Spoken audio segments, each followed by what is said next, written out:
Assalamualaikum warahmatullahi wabarakatuh. Kembali lagi di channel Kisah Warganet.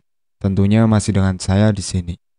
Di kesempatan kali ini saya akan menceritakan cerita dari akun Twitter yang bernama @cikumunya. Cerita ini berjudul Sandriana, TKI Ilegal. Bagi kalian yang belum follow akun Twitternya beliau, silakan di follow terlebih dahulu.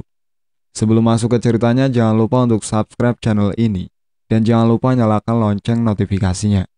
Tak usah berlama-lama lagi, mari kita masuk ceritanya.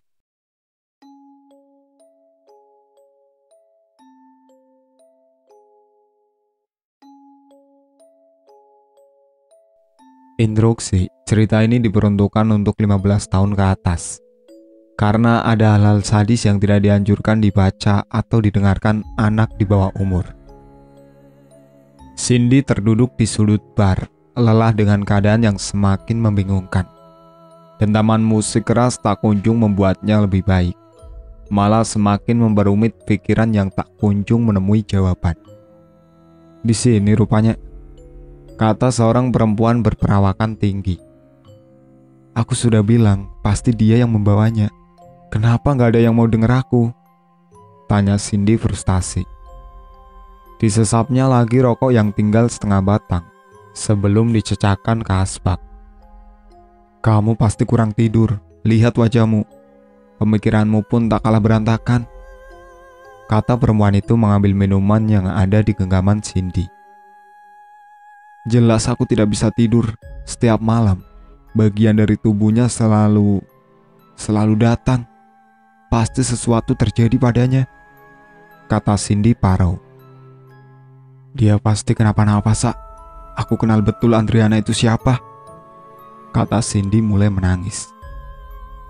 Lalu, kamu mau masuk ke rumah bule itu? Mau cari Andriana? Kalau bule itu seperti yang ada di kepalamu, bukankah bahaya jika berurusan dengannya? Kata Lisa kesal. Diana kesini sama-sama bareng aku. Kalau dia hilang, terus aku pulang kampung, mau ngomong apa aku ke ibu bapaknya? Kata Cindy kesal. Kalaupun ada apa-apa sama dia, kita nggak akan bisa bantu banyak. Kita TKI ilegal. Lapor polisi berarti bunuh diri dan membunuh kawanmu juga, kata Lisa. Aku nginep di tempatmu.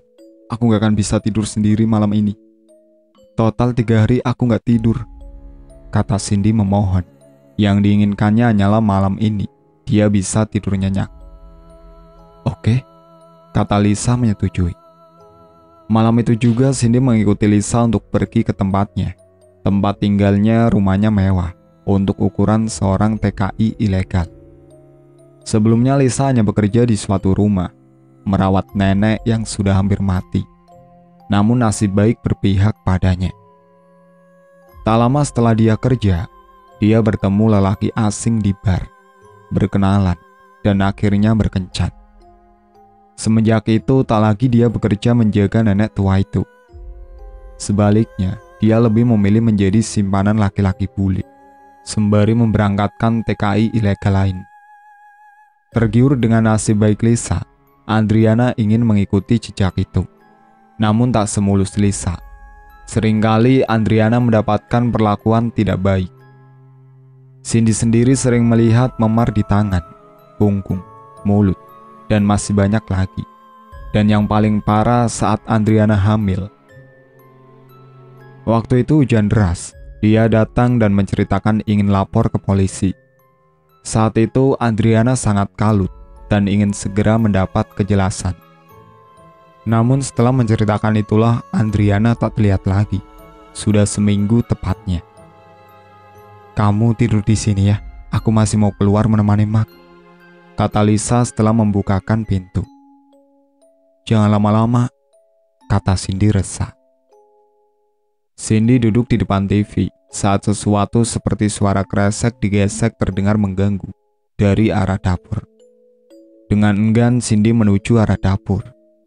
Dilihatnya tak ada satupun kresek di tempat itu.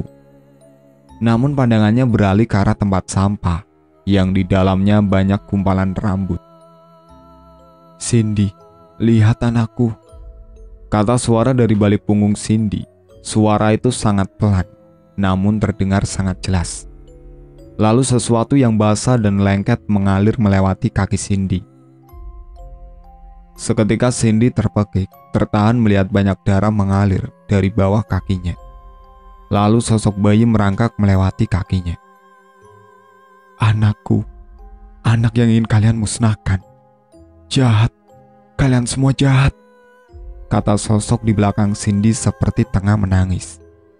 Cindy tak bisa berkutik, tak bisa berkata-kata melihat bayi itu terus merangkak memutari kakinya, membuat jantung Cindy seperti tak berada pada tempatnya. Namun lebih mengerikan lagi saat melihat sepasang tangan mengambil bayi itu dari sela-sela kakinya. Sepasang tangan yang seperti sudah dipotong, membuat Cindy membelalakan mata. Nafas Cindy memburu, keringat dingin mulai membasahi dahinya saat sosok di belakangnya tertawa nyaring. Kasihan ya, kasihan aku. Jauh-jauh ke sini untuk mengadu nasib, namun malah jadi seperti ini, kata sosok di balik punggung Cindy. Belum selesai Cindy menarik nafas, seperti ada sesuatu menendang-nendang dari dalam kulkas. Semakin dibiarkan, suara itu semakin keras, semakin membuat jantung Cindy semakin tak beraturan.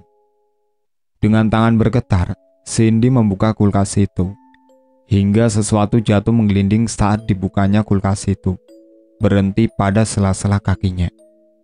Seketika Cindy berteriak saat yang terjatuh dari kulkas itu adalah sebuah kepala.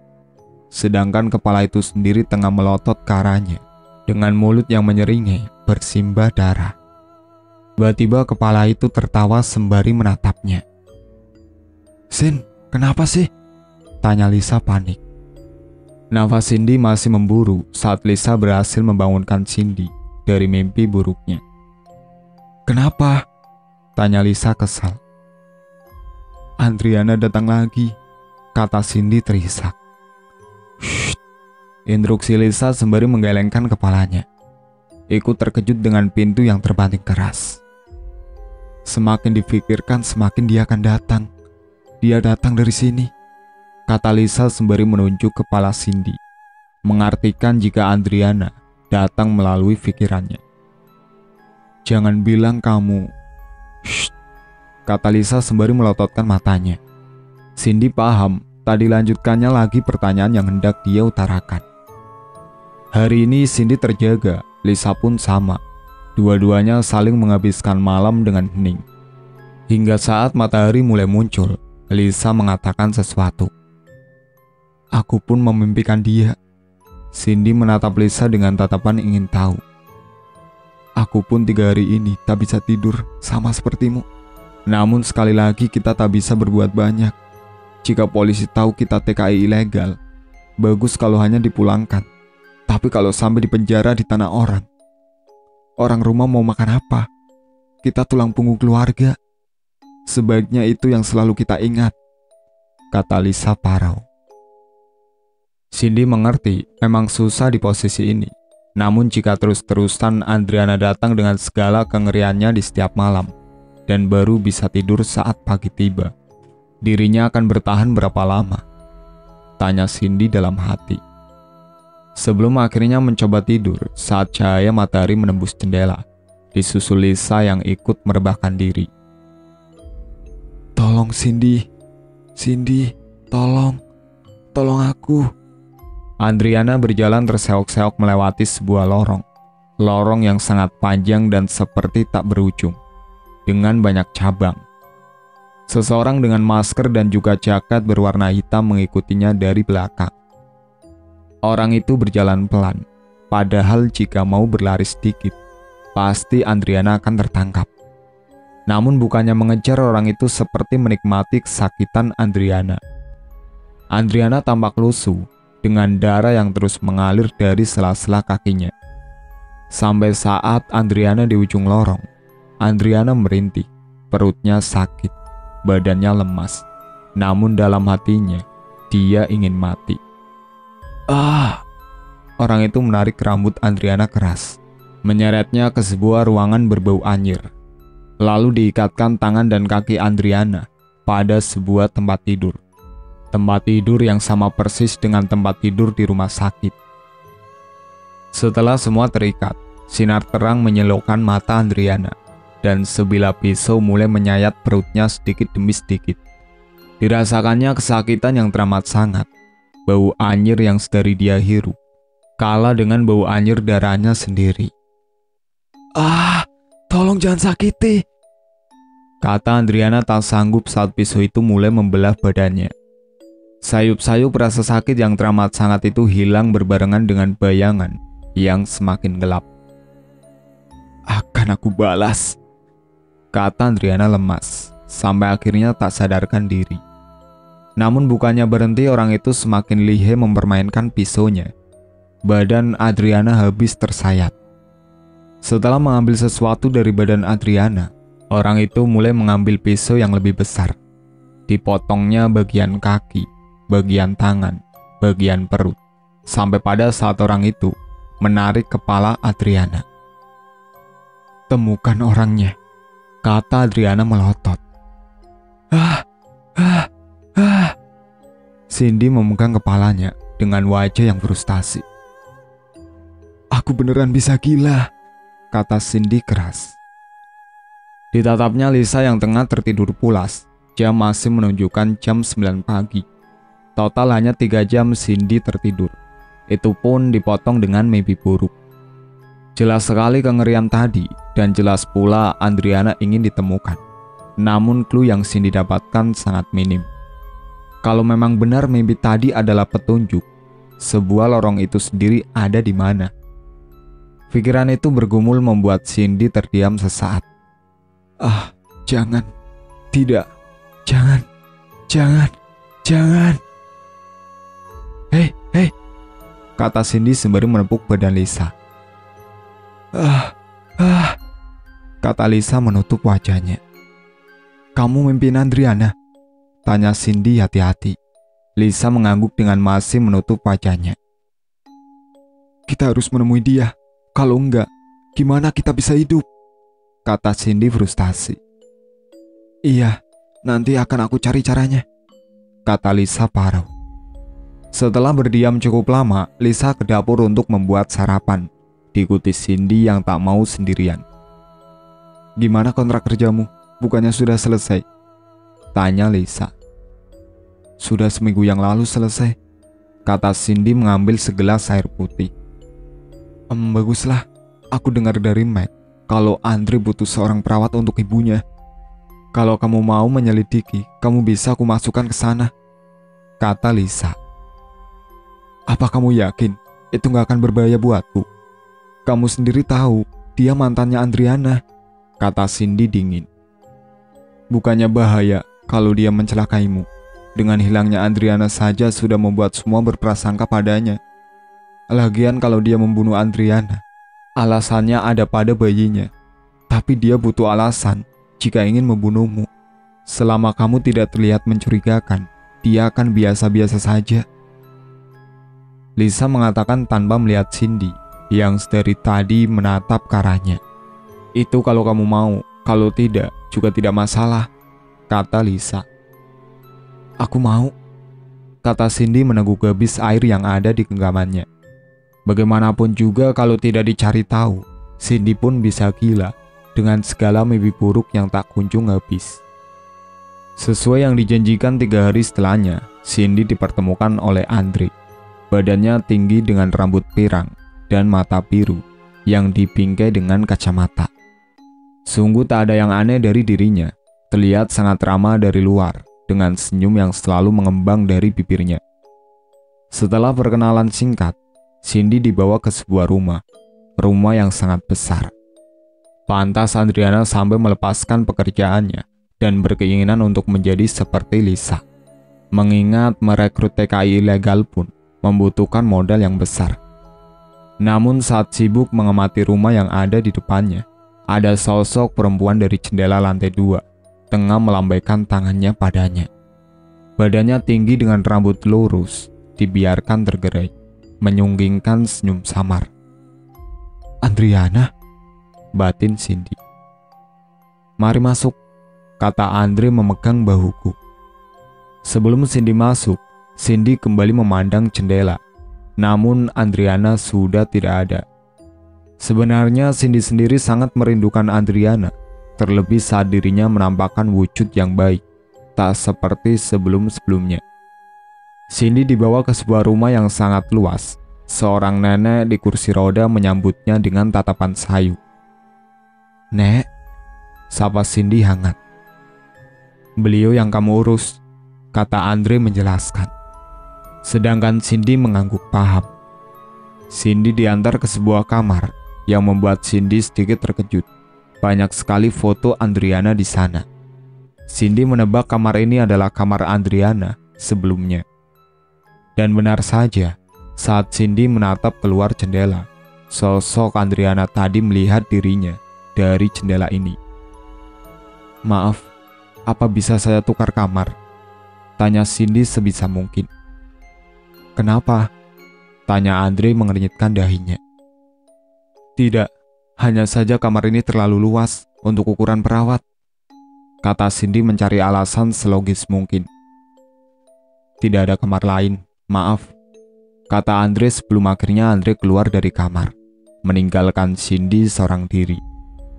Cindy mengamati setiap detail kamar. Bulu kuduknya sudah merinding dari tadi, mengingat memori-memori dari sosok Andriana yang mengerikan. Namun disingkirkannya memori itu.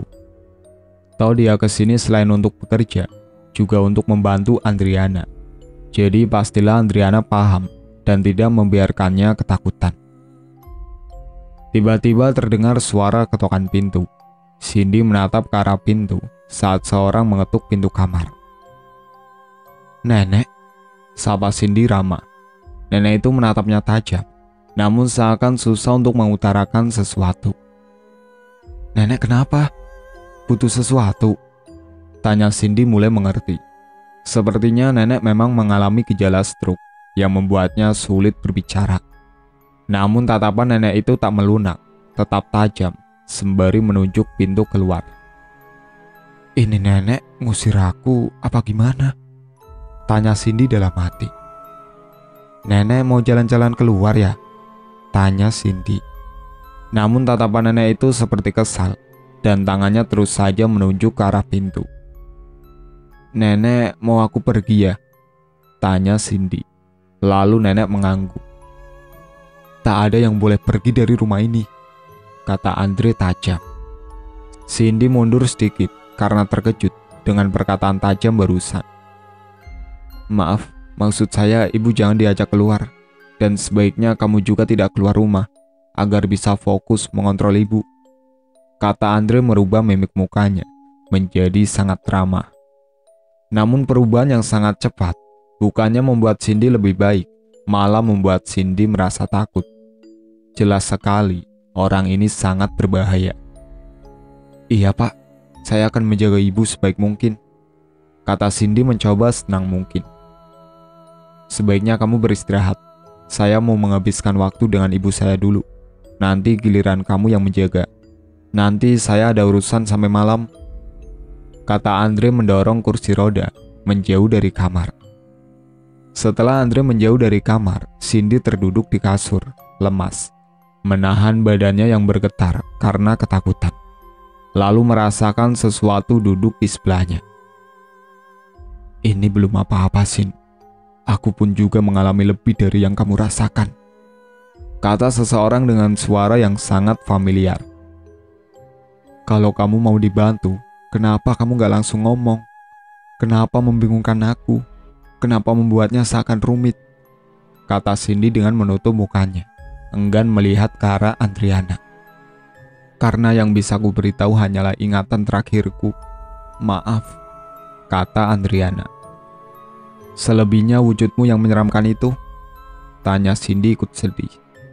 "Wujud itu hanyalah bentuk dari amarah. Jika tidak dalam keadaan marah, sebenarnya bisa saja aku menunjukkan wujud yang lebih baik," kata Andriana parau. "Seperti sekarang?" tanya Cindy dengan masih menutup mata. "Iya," jawab Andriana. Cindy melepas tangannya yang sedari tadi menutupi wajah. Dipandangnya sosok yang tengah duduk di sebelahnya, yang juga menatapnya lekat. Degup jantung semakin kencang saat keduanya beradu tatap. Dipandangnya tubuh ringkih yang berbalut baju hitam tanpa lengan, sebatas lutut. Baju yang dikenakan Andriana saat pertemuan terakhir dengan Cindy. Matanya tantinya menangis, masih sangat jelas wajah Andriana, walau terlihat pucat pasi. "Nak," kata Cindy parau. "Aku hanya ingin pulang, Sin. Aku ingin keluargaku tahu. Aku ingin didoakan. Tolong aku," kata Andriana menangis. Cindy yang mendengar juga tak kalah tersayat hatinya melihat sahabatnya bernasib sedemikian rupa. "Anakku pun, aku ingin orang tuaku tahu," kata Andriana. Cindy mengangguk, tak kuat melihat sahabat seperjuangannya semenderita ini. "Akan aku usahakan apa yang aku bisa agar kamu tenang," kata Cindy meyakinkan. "Terima kasih," kata Andriana lambat laun menghilang. Setelah Andriana menghilang, Cindy merebahkan kepalanya. Saat badannya hendak terlelap, sesuatu terjatuh di atas kepalanya. "Ah, sial," kata Cindy mengurut keningnya. Ditatapnya sesuatu yang sempat menghantam kepalanya. Buku itu berwarna hitam dengan sampul bertuliskan Andriana dan Sandi. "Sandi?" tanya Cindy dalam hati. Dibukanya buku itu perlahan. "Hari ini, Sandi berusia 3 bulan. Cindy menutup mulutnya, melihat foto ronsen, memperlihatkan janin mungil yang saat itu berusia 3 bulan. Dibukanya lembar kedua. "Karena aku hamil, Andre sudah sangat jarang memukulku. Bahkan aku sekarang tinggal di rumahnya. Sabar sayang, Mama sedang berjuang." Cindy menitikkan air mata, tak kuasa membayangkan apa yang terjadi setelah ini. Dibukanya lembar ketiga. "Aku sangat senang saat Andre ingin memberiku hadiah. Padahal waktu itu aku tengah berdebat panjang, memintanya untuk memberi kejelasan, dan memintanya berpisah dengan istrinya. Kukira dia mengabaikan keinginanku, sampai suatu kotak diberikan padaku. Kotak yang berisi 2 bola mata berwarna biru. Dia tersenyum senang, mengatakan kalau dirinya sudah berpisah selamanya dengan istrinya. Tapi bagiku, dia gila." Cindy menggigit bibir bawahnya, merasakan kengerian yang amat sangat. Dibukanya lembar ketiga. "Aku merasa tidak baik-baik saja. Aku baru saja ke ruang kerja Andre. Pantas saja dia tak pernah mengizinkanku. Ruang kerjanya sangat mengerikan. Aku bukan tidak tahu kalau dirinya seorang dokter. Namun aku tak pernah berpikir dia akan menyimpan semua foto pasiennya dengan luka-luka yang menganga. Dan aku berhasil mendapatkan ini." Ditatapnya sebuah kartu yang bertuliskan teka-teki silam. Yang pertama, patung kepala kuda. Yang kedua, nenek tua. Dan yang ketiga, ruang gelap di dalam ruang gelap. Dibukanya lembar keempat. Aku berhasil menemukan cluenya. Baunya sangat anjir. Ruangan gelap dengan cabang di setiap lorongnya. Banyak mayat tanpa mata. Badannya dikoyak habis. Kepalanya hilang. Dan sebagian digantung. Aku ketahuan. Halaman kelima. Aku dipukul. Aku ditendang. Aku melindungi perutku. Aku meringkuk supaya Sandi aman. Halaman ke-6. Aku berhasil kabur. Aku menemui Cindy temanku. Tapi aku tak bisa menceritakan keseluruhan karena aku mencintai Andre. Waktu itu aku hanya ingin pulang ke rumah, tapi Cindy tak bisa membantuku. Cindy kembali menangis, dadanya sesak. Andai saja dia bisa membantu. Halaman ke-7. Aku menemui Lisa. Dia meneriakiku, mengatakan aku bodoh, dan mengatakan dia tidak bisa membantu banyak. Tapi bukannya memulangkanku ke rumah orang tuaku. Dia menelpon Andre, dan Andre membawaku kembali ke rumah. Halaman ke-8. Siapapun yang baca ini, tolong aku, tolong Sandi. Di lembaran ini Cindy menemukan kartu nama, dan di lembaran lainnya lagi, sudah tak terisi. Cindy menggigit bibir bawahnya, memikirkan clue yang ada di kertas. Mengingat di lembar demi lembar, Andriana tidak memberikan informasi bagaimana dia memecahkan clue tersebut. Dimasukkannya buku itu di tas lempang milik Cindy. Dia tahu nantinya semua itu pasti berguna. "Suster," kata seorang memanggil dari lantai bawah. "Iya, Pak," kata Cindy dengan jantung yang berdegup. Cindy berlari menuju lantai bawah. "Tolong ibu dimandikan. Saya ada urusan dan akan pulang sangat larut malam. Atau mungkin tidak pulang.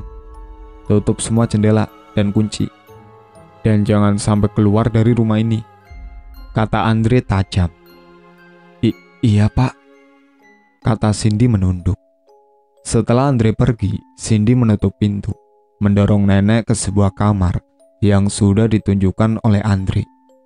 Kamarnya sangat luas dengan gaya klasik yang sangat kental. Banyak patung-patung kecil, juga tulisan-tulisan Cina di dinding kamar. "Mandi dulu ya, Nek?" tanya Cindy melepas baju nenek. Nenek mengangguk pelan. Setelahnya didorongnya nenek ke kamar mandi dekat kamar. Setelah memasukkan nenek ke bathtub, Cindy pergi dari kamar mandi untuk mempersiapkan baju. Namun sampai saat di depan lemari, mata Cindy terfokus pada sebuah patung kepala kuda, mengingatkannya pada clue yang tadinya ada di buku. Diambilnya kepala itu, dan benar saja, di bawah patung itu terdapat sebuah kunci dan selembar kertas. Nenek tua, dia tidak berbicara, berada di sebuah ruangan, dan selalu menatapmu tajam. Cindy mengernyitkan dahinya, memikirkan maksud kalimat yang berada di kertas itu. Suara nenek. "Ah, iya Nek, sebentar," kata Cindy memasukkan kertas dan kunci itu ke dalam sakunya. Setelah selesai menggantikan baju nenek, Cindy membawa nenek ke ruang makan. Namun pikirannya berkecamuk. Perasaan nenek biasa saja. Dia menatapku tajam hanya sesekali, dan beliau tidak selalu berada di dalam ruangan, tanya Cindy dalam hati. Selesai nenek makan, Cindy mengantar nenek ke tempat tidur. Setelahnya pergi untuk beristirahat. Namun langkah Cindy terhenti saat berada di depan kamar Andre. Dengan segenap kekuatan dibukanya pintu kamar itu. Namun saat Cindy akan membuka, pintunya terkunci. "Sial," kata Cindy kesal. Namun kembali lagi dia teringat akan kunci yang barusan dia ambil. Dan benar saja, kuncinya cocok. Dibukanya pintu itu, dan ruangannya sangat gelap dan engap. Coba dicarinya saklar untuk menyalakan lampu. Hati Cindy masih berdegup kencang, takut kalau Andre tiba-tiba datang. "Ketemu," kata Cindy menyalakan lampu. Namun bukannya lega, Cindy malah bergidik ngeri saat lampu itu dinyalakan. Lampu berwarna merah, ruangannya sangat berantakan, dan sedikit berbau anyir. Namun itu semua bukan tanpa alasan melihat ada satu baju yang berlumuran darah. Cindy berjalan mendekati tempat duduk. Lambat laun terlihat sebuah toples, atau apalah itu. Di dalamnya terdapat sosok mungil dengan penuh cairan bening. Dan di toples itu tertulis, Sandy Mason. Cindy ngeri bukan main, sungguh dirasanya badannya bergetar hebat. Terlebih foto-foto yang digantung di seutas tali, dan badan Cindy roboh saat foto itu menunjukkan foto Andriana. Badannya disusun sedemikian rupa, tangannya, kakinya, sudah tidak pada tempatnya, dan matanya hilang, membuat wajah Andriana berlumuran darah, sangat mengerikan. Cindy mengambil HP-nya, memfoto setiap apa yang dia temukan. Persetan dengan masuk penjara. Manusia seperti dia harus masuk penjara. Lalu saat Cindy hendak keluar, Cindy terkaget memandang figura berukuran besar. Gambar nenek tua yang tengah melotot. Di bawahnya tertulis, 5 langkah dari pintu. Cindy yang membawa itu langsung paham. Sudah pasti ruang gelap di bawah ruang gelap. Yang dimaksud adalah lemari. Namun dirasa semuanya cukup. "Maaf Andriana, aku tak bisa masuk ke sana dan membiarkan diriku mati sia-sia. Kamu tak menjelaskan jalan keluarnya, dan dengan masuk ke sana, aku takkan bisa membantumu. Setelah keluar dari pintu, Cindy buru-buru masuk kamar, membawa tas rempangnya dan menuju pintu keluar. Cindy sudah memastikan semuanya, semua data dirinya sudah ada di tas itu, juga semua bukti yang dia punya. Saat di seperempat jalan, Cindy teringat kata Andriana saat dia meminta bantuan kepada Lisa. Enggan dilaporkan ke Andre, Cindy meminta taksi berhenti. Cindy duduk di depan kios, lalu kembali teringat kartu nama. Cindy berpikir mungkin saja Andriana ingin ke sini, namun belum kesampaian. Akhirnya tanpa menunggu lama, Cindy menuju alamat tersebut. Rumahnya sangat besar, membuat Cindy sedikit ketakutan. Namun dibulatkan tekadnya. Cindy memasuki rumah itu, mengetuknya pelan. Setelah beberapa kali mengetuk pintu, seorang perempuan berusia sekitar 50-an membukakan pintu itu. Pandangannya menaruh tanya, namun akhirnya mempersilahkan Cindy masuk. "Maaf, ada keperluan apa ya?" tanya perempuan itu. "Maaf, apa Anda mengenal Andriana?" tanya Cindy pelan. Perlahan mimik wajah perempuan itu berubah. "Apa sesuatu terjadi padanya?" tanya perempuan itu.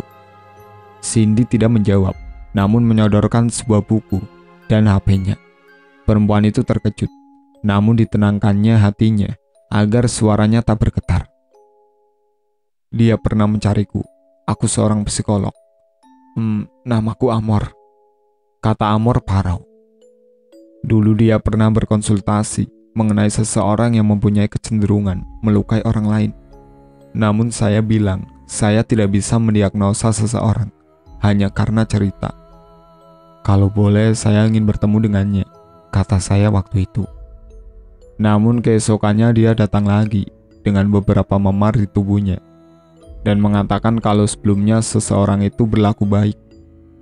Kalau mendengar ceritanya, saya pikir dia memiliki ciri-ciri bipolar, seseorang yang memiliki kepribadian ganda, dan sedikit menduga kalau seseorang itu memiliki antisocial personal disorder, gangguan kepribadian antisosial, yang dimana itu yang terdapat dari seorang psikopat.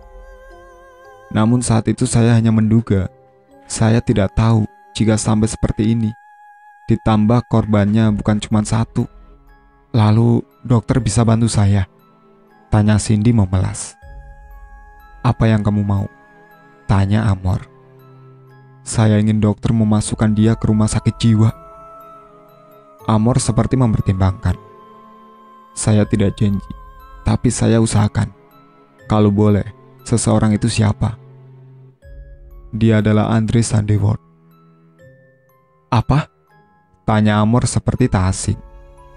"Akan saya bantu, saya kenal siapa dia," kata Amor menerawang. 3 bulan setelah kejadian itu, Cindy pulang. Hal pertama yang dia lakukan adalah menemui keluarga Andriana. Memang benar, semuanya sudah terungkap, dan Andre sudah masuk ke rumah sakit jiwa. Namun rasa bersalah masih melekat di hati Lisa saat tak bisa membawa jenazah Andriana.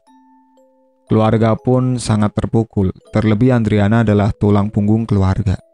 Namun tetap saja dilakukan penguburan dan juga doa. Dikuburnya foto janin Sandi dan juga foto Andriana. Dikuburnya juga dalam rasa benci kepada orang yang telah membunuh keduanya. Untunglah semua keluarga mengikhlaskan dan menyerahkannya semuanya kepada yang di atas. Nisan itu sendiri diberi nama Sandriana, nama dari janin dan ibunya. Lalu samar-samar aku melihat sosok perempuan. Wajahnya sangat cantik, bersih, dengan tersenyum menunjukkan bayi bermata biru di gendongannya. Aku lega, sangat lega. Namun sepertinya Lisa tidak. Setiap malam dia mengirim pesan berisi makian atau selalu menceritakan tentang kepala yang ikut tidur bersamanya, rintihan bayi, dan masih banyak lagi. Tapi sekali lagi aku tak mau tahu. Salahnya yang terlibat dengan selalu mengirimkan terus-menerus TKI ilegal ke rumah Andre. Kalau saja Cindy bertahan lebih lama, sudah pasti dia akan jadi yang berikutnya. Kini Cindy menutup kisah itu dalam-dalam, membuka lembaran baru, dan terus mendoakan Andriana. Itulah kisah tentang sadisnya sosok Andriana, seorang TKI ilegal yang meninggal karena dipotong-potong bagian tubuhnya oleh seseorang yang memiliki kepribadian ganda. Sekian dari saya. Wassalamualaikum warahmatullahi wabarakatuh.